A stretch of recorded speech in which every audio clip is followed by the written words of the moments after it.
Charlie, you've mentioned that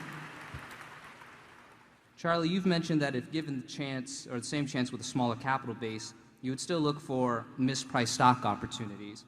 Of course. And that would be determined through, obviously, what we call the intrinsic value of the organization or the company in question, an aggregate of the discounted future cash flows. Would you work the arithmetic using a fictional data set to illustrate the mathematical principia to determine an intrinsic value?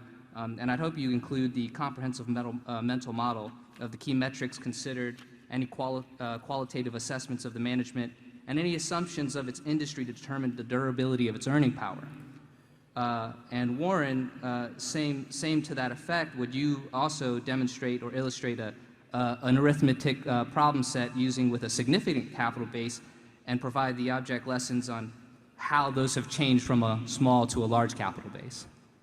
Well, I can't give you a formulaic approach because I don't use one.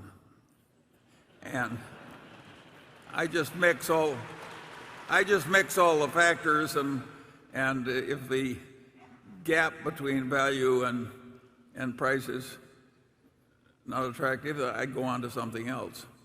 And sometimes it's just quantitative. For instance, when Costco was selling at about 12 or 13 times earnings, I thought that was a ridiculously low value just because the competitive strength of the business was so great and it was so likely to keep doing better and better.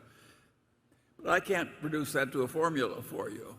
I like the cheap real estate. I like the competitive position. I liked the way the personnel system worked. I liked everything about it. And I thought, even though it's 3 times book or whatever it was then, that it's worth more. But that's not a formula that anybody... If you want a formula, you should go back to graduate school. They'll give you lots of formulas that won't work. This is the longest we've ever gone in the Berkshire meeting without Charlie saying that, getting to the point where he prefers Costco to Berkshire.